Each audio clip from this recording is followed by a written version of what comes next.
اعوذ باللہ من الشیطان الرجیم، بسم اللہ الرحمن الرحیم۔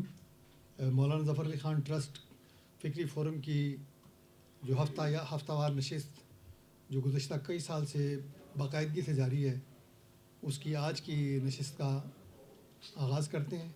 چودھری اکرم صاحب جو ہمارے آج کے مہمان ہیں، یہ ایک ماشاءاللہ تجزیہ نگار اور کالم نویس تو ہیں ہی، لیکن بنیادی طور پر یہ ایک پولیٹیکل ایکٹیوسٹ ہیں۔ تو ہماری درخواست پر، خاص طور پر ڈاکٹر شفیق جالندھی صاحب کی درخواست پر چودھری اکرم صاحب تشریف لائیں، اور ہم نے ان سے درخواست کی تھی کہ آج کل جو ایک بحث چل رہی ہے صدارتی اور پارلیمانی نظام کی، اس پر انہوں نے بہت کچھ لکھا بھی ہے، تو اس پر اظہار خیال کریں۔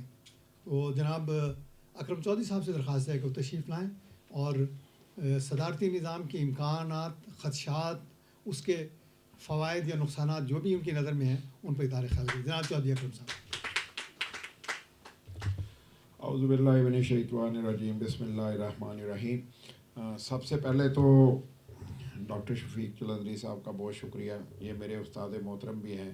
میں نے میس کمیونیکیشن انہی سے پڑھی، تو ان کے دور میں اس وقت مجاہد منصوری صاحب، قاری مغیث الدین اور احسن اختر ناز اور باقی بہت سے اساتذہ سے سیکھنے سمجھنے کا موقع ملا۔ خالد محمود صاحب سے چند ملاقاتیں، لیکن انسان کا کردار اس کی شخصیت کی عکاسی کرتا ہے، اور آپ لوگ اکثر و بیشتر میرے سے زیادہ انہیں جانتے ہوں گے۔ اور جو مجھے تھوڑی سی خوشی زیادہ ہے، میں نظریہ پاکستان ٹرسٹ پہ بہت جاتا رہا، اور بدقسمتی سے ہمارے ہاں اس طرح کے جتنے ٹرسٹ بنتے ہیں وہ مقاصد کو حاصل کرنے میں ناکام رہتے ہیں۔ وہاں پر جو آڈینس آتی ہے وہ بے معنی آڈینس ہوتی تھی، اور میں نے انہیں بارہا کہا کہ آڈینس پر توجہ دیں تاکہ ہم ان مقاصد کو حاصل کر سکیں۔ یہاں کم از کم سننے والے، سمجھنے والے اور سوال کرنے والے لوگ موجود ضرور ہیں۔ تو میرے لیے یہ بڑی خوشی کی بات ہے کہ تعداد میں زیادہ ہونا ضروری نہیں ہے، کم تعداد میں سمجھدار لوگوں کا کہیں پہ موجود ہونا ماحول اور حالات کی بہتری کے لیے پہلا سفر ہوتا ہے، اور میں سمجھتا ہوں یہ ایک بہترین فورم ہے۔ میں آپ سب کا بڑا مشکور ہوں۔ اور دوسری بات یہ ہے کہ میں کوئی نہ مقرر ہوں، نہ تقریر میرا شوق ہے۔ انہوں نے دعوت دی، انکار ممکن نہیں تھا، اس لیے حاضر ہوں۔ اگر کہیں الفاظ کی کوتاہی ہو یا غلطی میرے سے ہو جائے تو میں پہلے معافی کا طلبگار ہوں۔ میں اب موضوع کی طرف آتا ہوں۔ صدارتی نظام یا پارلیمانی نظام، میرے نزدیک تو آج تک قوم کو یہ نہیں بتایا گیا کہ وہ کس کو صدارتی نظام کہتے ہیں جس کو وہ لانا چاہتے ہیں، یا سیاسی جماعتیں کس صدارتی نظام کی بحث کر رہی ہیں، اور اگر وہ پارلیمانی نظام کو صدارتی نظام میں کنورٹ کر دیں تو اس سے کون سی قیامت واقع ہو جائے گی، یا نظام میں کیا تبدیلی آ جائے گی۔ میں مختصر تھیسس جو میرا ہے میں صرف وہ پیش کرتا ہوں۔ میں صدارتی نظام کے حق میں ہوں، لیکن نہ میں پارلیمنٹ کو ڈی ویلیو کرنا چاہتا ہوں، نہ میں سینٹ کی حیثیت کو کمزور کرنا چاہتا ہوں۔ میں یہ سمجھتا ہوں کہ اس ملک میں غیر ضروری عہدے جو اس ملک کا کروڑوں اربوں روپیہ ہر سال کھا جاتے ہیں، ان کو نہیں ہونا چاہیے، وہ کسی بھی نام پہ ہوں، وہ نائب وزیر اعظم کے نام پہ ہوں، صدر کے نام پہ ہوں، گورنر کے نام پر ہوں، وہ نہیں ہونے چاہیے۔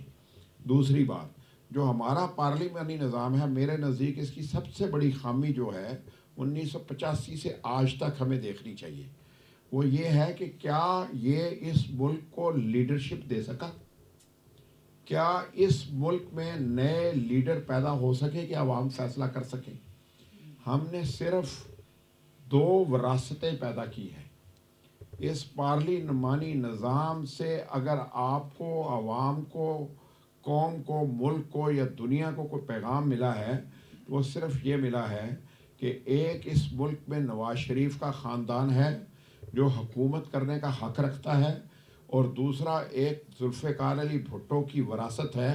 جب تک بھٹو زندہ ہے بھٹو حکمران رہے گا، ملک رہے یا نہ رہے وہ حکمران رہے گا، اور اس کی حالت ان لوگوں کو بہت اچھی طرح پتہ ہے جو لوگ سندھ سے واقف ہیں، جو لاڑکانہ سے واقف ہیں، جو کراچی سے واقف ہیں. اور اس کے بعد ہم سب کی خوبی یہ ہے کہ ہم تمام تر ملبہ مقتدر حلقوں، حساس اداروں اور ملکی ایجنسیز کے اوپر ڈال کر اپنی خامیوں سے مبرہ ہو جاتے ہیں. اگر ہم پارلیمانی لیڈر اس قابل تھے تو ہم انسٹیٹیوشنز کو مینیج اور کنٹرول کیوں نہیں کر سکے؟ ہم انہیں دائرہ قانون میں کیوں نہیں لا سکے؟ کیا ہر چیز جنگ نظام ہوتا ہے؟ ہر آرگومنٹ کو ایک فورم پر ڈسکس کرنے کے بعد پبلک میں لا کے یہ بیان کرنا کہ مجھے فوجی یہ کہہ رہے ہیں تم یوں کر دو؟ پوری دنیا میں کون سا ملک ایسا ہے جہاں پہ افواج نہیں ہیں؟ جہاں پہ افواج نہیں ہوتی وہ ملک قائم نہیں رہتے. پہلی بات تو یہ ہم سب کو یاد رکھنی چاہیے. وہ ملک ختم ہو جاتے ہیں. اگر آپ نے کمزور افواج کے ملکوں کا حشر دیکھنا ہے تو اپنے مڈل ایسٹ سے تھوڑے سے قدم آگے بڑھائیں، آپ کو نظر آ جائیں گے. اور اگر آپ اس کے علاوہ کمزور افواج کا نتیجہ دیکھنا چاہتے ہیں تو نیپال، مالدیپ اور برما کا حشر دیکھیے.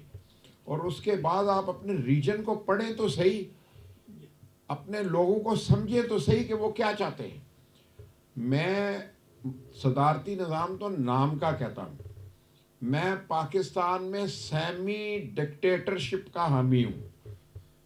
پاکستانی قوم، پاکستان جس خطے میں ہے، جس میں روس ہے، جس میں چین ہے، جس میں ایران ہے، جس میں افغانستان ہے، مجھے آپ کہیں جمہوریت، پارلیمانی نظام تو دکھائیں.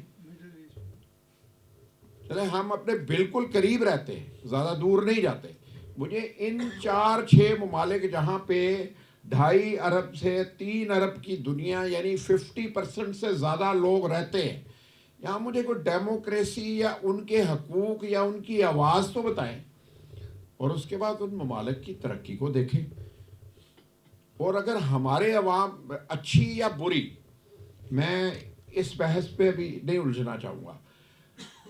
صدر ایوب نے جتنا عرصہ ایز فیلڈ مارشل گزارا اسے ملک میں دیکھ لیں کہ کیا فرق تھا. جنرل ضیاء الحق نے جتنا عرصہ فیلڈ مارشل کے طور پہ یا مارشل ایڈمنسٹریٹر کے طور پہ گزارا اس کا فرق دیکھ لیں. پرویز مشرف نے جتنا عرصہ چیف ایگزیکٹو کے طور پہ گزارا 2 سال، اس کا حشر دیکھ لیں کتنا فرق ہے. اور اس کے بعد اللہ ماشاء اللہ 2002 سے 2008 تک جو کچھ ہم نے اس جمہوریت کے نام پر یونیسیف کا 500 ارب روپیہ پڑھا لکھا پنجاب کے نام لگایا، تو وہ پڑھا لکھا پنجاب آپ سب کے سامنے ہے. آج آپ اپنے CSS کے جب نتائج دیکھتے ہیں، کتنے لوگ پڑھے لکھے پنجاب سے نکلتے ہیں جو پاس ہو کے اعلیٰ عہدوں تک آتے ہیں. اس ملک میں اگر پارلیمانی نظام، جمہوریت کا مطلب صرف یہ ہے کہ HSN کالج کے بچے ہی CSS کر سکتے ہیں یا کنیڈ کالج کی بچیاں ہی صرف اعلیٰ عہدوں پر فائز ہو سکتی ہیں، تو مجھے بڑے افسوس سے کہنا پڑتا ہے کہ ہم اپنی سمت کا تعین کرنے میں ناکام ہیں. ہمیں سب سے پہلے اپنی سمت کا تعین کرنا چاہیے. دوسری بات یہ ہے کہ جہاں پہ ہم رہتے ہیں اس معاشرے کی تشکیل کس طرح ہوئی. میں اگر آپ میں سے کسی ایک سے سوال کروں کہ اگر وہ گھر کا سربراہ ہے، کیونکہ ہم سب اسی عمر میں ہیں زیادہ تر جو گھر کے سربراہ ہوں گے، کیا وہ اپنے بیٹے، بیٹی، بیوی، بہو پر اپنا اختیار اور کنٹرول نہیں رکھتے؟ کیا وہ انہیں بے باک چھوڑ دیتے ہیں؟ کیا وہ انہیں گھر آنے کے بعد نہیں پوچھتے کہ کدھر سے آئے ہو؟ لیکن دوسری طرف معاشرے کا بگاڑ دیکھیں. کوئی بیوی ملتی ہے جو شوہر کو پوچھتی ہے کہ تنخواہ 1.5 لاکھ روپے ہے، خرچہ 15 لاکھ روپے ہے، یہ 13.5 لاکھ روپے کہاں سے لاتے ہو؟ وہ ماں ہے آج جو اولاد کو پوچھتی ہے بچے تم تنخواہ 55,000 لیتے ہو، گاڑی تم نے 35 لاکھ کی رکھی ہوئی ہے، پیٹرول تم 20,000 کا خرچ کرتے ہو، یہ پیسہ کہاں سے آتا ہے؟ تو اس بگاڑ کے ذمہ دار ہم سب ہیں. نظام کی بحث سے ضرور نکلیے، ضرور آپ پارلیمانی نظام کے ساتھ ہی رہیے، ہمیں کوئی اعتراض نہیں ہے. آپ اچھے لوگوں کو اوپر آنے کا موقع دینے کے لیے فورم پیدا کیجیے. مجھے پاکستان کے سیاستدان، پاکستان کی سیاسی جماعتیں، کیا پاکستان کے انٹلیکچوئل یہ بتانے کی پوزیشن میں ہے کہ ہمارے پاس تربیت گاہ کیا ہے. ہم عربی پہ کرٹیسزم کرتے ہیں نا، این ڈی یو موجود ہے. غلطیاں خامیاں ہر جگہ ہوتی، کمزوریاں بھی ہوتی ہیں اور غلطیاں بھی ہوتی ہیں، نقصانات بھی ہوتے ہیں، لیکن کیا فیصلے کرنے کے فورم موجود ہیں کہ نہیں ہیں؟ اور آپ کی سیاسی جماعتوں میں فیصلے کرنے کے فورم ہیں. ایک فیصلہ لندن میں ہو رہا ہے، دوسرا فیصلہ کراچی میں ہو رہا ہے، تیسرا فیصلہ بنی گالہ میں ہو رہا ہے. یہ جو 1400 بندر ناچ رہے ہیں، ان میں سے کسی ایک سے دل پہ ہاتھ رکھ کے ان سے پوچھیں کہ ان کا کسی فیصلے پہ اختیار ہے، یا وہ یہ فیصلہ کرنے کا اختیار رکھتے، یا وہ یوں سر جھکا کے اٹھ بولنے کی ہمت رکھتے ہیں. تو کون سی جمہوریت آپ لوگ تلاش کرتے ہیں؟ کس پہ ہم بحث کرتے ہیں؟ ہم کیوں نہیں اپنے آپ کو یکسوئی کے ساتھ طے کرتے کہ ہم اپنے ماں باپ کا نظام اس ملک میں قائم رکھنا چاہتے ہیں؟ اور ماں باپ کا نظام وہ ہے کہ اولاد بے راہ رو ہو جائے تو ہم اس کا راستہ روکتے ہیں، اس کی تربیت کرنے کی کوشش کرتے ہیں اور اس کی اصلاح احوال کے لیے آگے بڑھتے ہیں. اگر ہم اور ہمارا نظام یہ ذمہ داری پوری نہیں کر رہا، وہ صدارتی نظام ہے، وہ پارلیمانی نظام ہے، میں سمجھتا ہوں کہ ہم ناکامی کی طرف بڑھ رہے ہیں. اور اس ناکامی کے روکنے کے لیے ہمیں کردار ادا کرنا چاہیے. یہ بحث کرنا، ڈبیٹ کرنا اچھی بات ہے، لیکن ہم میں سے کتنے لوگ ہیں جو میاں نواز شریف کو جا کے کہہ سکتے ہیں کہ جناب محترم ہم غلط راہ پر چل رہے ہیں، آئیں ہمیں سنیں، ہم اصلاح احوال کی طرف بڑھیں. جائیے زرداری صاحب کے پاس، پوچھ کے بتائیے مجھے کہ وہ کیا کریں گے. چلے جائیے محترم عمران خان نیازی صاحب کی طرف، انہیں کہیں کہ آپ کی جماعت میں لوگ غلط کام کر رہے ہیں، آپ کا نظام جو ہے بیڈ گورننس کی طرف بڑھ رہا ہے، آپ اس ملک کو ملک کے 124ویں نمبر سے 140ویں پہ لے گئے ہیں، اور اگر خدا نہ کرے آپ اگلے سال 150ویں پہ لے گئے تو پھر روانڈا میں اور ہم میں کیا فرق ہوگا؟ کیا ہم اس پارلیمانی نظام کو ڈیفینڈ کر رہے ہیں؟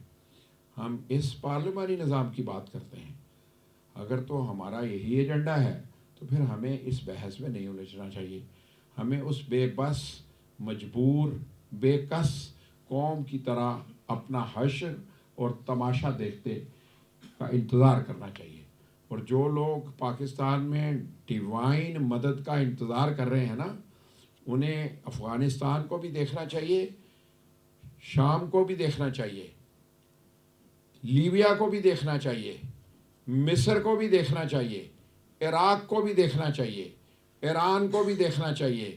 یہ آپ کے ساتھ کشمیر 1000 دن ہو گئے ہیں، کسی کا ضمیر زندہ نہیں ہوا کہ وہ اس کے اوپر ایک معمولی سی بات کر سکے.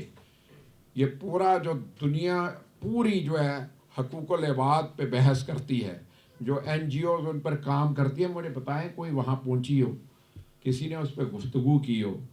تو اس کا مطلب یہ ہے کہ ہر جگہ طاقت کا قانون ہی کام کرتا ہے. تو برائے مہربانی پاکستان میں طاقت کے منبع کو تلاش کریں، اور اگر وہاں کوئی اچھا آدمی مل جائے تو وہ شاید قوم کو بہتر کر سکے. اب میں اس صرف میرا جو تھیسس ہے اس کو کلوز کر دیتا ہوں کہ میری خواہش کیا ہے. میں سمجھتا ہوں کہ ایک صدر پاکستان ہونا چاہیے، 36 ڈویژنوں میں 36 صوبے ہونے چاہیے، ہر 4 سال بعد انتخابات ہونے چاہیے، اور وہ 36 وزیر اعلیٰ میں سے قوم کے نئے لیڈروں کا انتخاب کرنے کا حق عوام کے پاس ہونا چاہیے کہ کس نے اپنا صوبہ بیٹر ایڈمنسٹریٹ کیا ہے، اسی کو آگے پرائم منسٹر بننا چاہیے. اسی میں سے اسی اختیار کے مطابق وفاقی کابینہ میں لوگوں کو جانا چاہیے.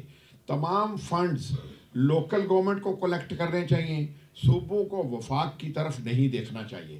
اگر ہم اس نظام کو نہیں لائیں گے تو آپ پچھتائیں گے، پچھتا رہے ہیں. 1971 کو دیکھنے والے رات کو روتے ہیں، وہ لوگ بھی روتے ہیں جو 1947 میں پاکستان آ گئے، وہ لوگ بھی رہتے ہیں جو ادھر ہندوستان میں رہتے ہیں، وہ بھی روتے ہیں. تو اگر ہماری نسل کے مقدروں میں رونا ہی ہے تو ہم اگلی نسل کو بھی یہی دے کے جانا چاہتے ہیں. تو اٹھیے, بحث کیجئے, مکالمہ کیجئے, حق حاصل کرنے کی کوشش کیجئے. یہ مہنگائی کوئی موضوع نہیں ہے. یہ مہنگائی یا کوئی ایشو اس وقت پیدا کرتے ہیں حکمران جب نان ایشوز کو ایشو بنا کے عوام کو الجھانا ہو مختلف چیزوں میں تاکہ وہ حقائق پر نظر نہ رکھ سکیں. حقیقت یہ ہے کہ ہمارا نظام جواب دے چکا ہے. ہم ایک کرپٹ کلپرٹ کنٹری کے طور پہ پہچانے جاتے ہیں. ایک شخص دعویٰ لے کے آیا تھا کہ ہمارا پاسپورٹ یوں دکھائیں گے دنیا بھر میں لائنیں لگی ہوں گی. آج ہم یوں منہ چھپاتے ہیں کسی کو پتہ نہ لگ جائے کہ ہم پاکستانی ہیں. یہ حشر ہے آپ کا ایئرپورٹوں کے اوپر. سعودیہ نے دنیا میں کبھی کسی کو قرضہ پاؤں کے انگوٹھے لگوا کے نہیں دیا. آپ نے پاؤں کے انگوٹھے بھی لگائے ہیں, ہاتھوں کے انگوٹھے بھی لگائے ہیں اور آنکھیں بھی سکین کروائی ہیں.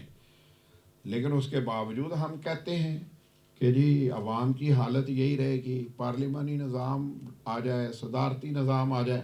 تو اس کی وجہ یہ ہے کہ ہم اس کو قبول کرتے ہیں. کوئی آپ میں سے ایمانداری سے اپنے دل سے ہاتھ رکھ کے مجھے یہ بتا دے کہ وہ صبح اٹھ کے پوچھتا ہے اس کے ہمسائے کا کیا حال ہے. کوئی دوسرے نے کبھی پوچھا کہ یہ 15 دن سے لگاتار نماز پڑھنے کے لیے مسجد میں آ رہا تھا, آج 5 دن سے نہیں آیا, اس کے گھر جا کے پوچھ لیں کہ کیا ہوا, کیوں نہیں آ رہا. جہاں پہ زندگی اس طرح کی ہو جائے وہاں پر سوچنے کا مقام ہوتا ہے. اور اگر اب بھی نہیں سوچنا اور صرف تباہی کی طرف ہی بڑھنا ہے تو پھر بھائی میں تو کچھ نہیں کر سکتا. میں تو ایک ہی کمزور ترین درجے میں ہوں کہ دل میں برا کہہ سکتا ہوں. اللہ نے تھوڑا سا اختیار اس سے زیادہ دیا ہے کہ روزانہ صبح نماز وقت میں وہی لکھتا ہوں جو میرا دل کہتا ہے. اور میرے بارے میں عمومی رائے یہ ہے کہ اس کی سمت کی سمجھ نہیں آتی کہ یہ پیپلز پارٹی کے ساتھ ہے, پی ٹی آئی کے ساتھ ہے, یا پی ایم ایل این کے ساتھ ہے. تو بھائی میری سمت کیسے تعین کرے کہ میں کس کے ساتھ جاؤں. مجھے تو کہیں کچھ سمجھ ہی نہیں آ رہی کہ ہم کدھر جا رہے ہیں. میرا تھیسس اتنا ہی ہے, کسی کو برا لگے تو میں معافی کا خواہ سکتا ہوں. بہت شکریہ.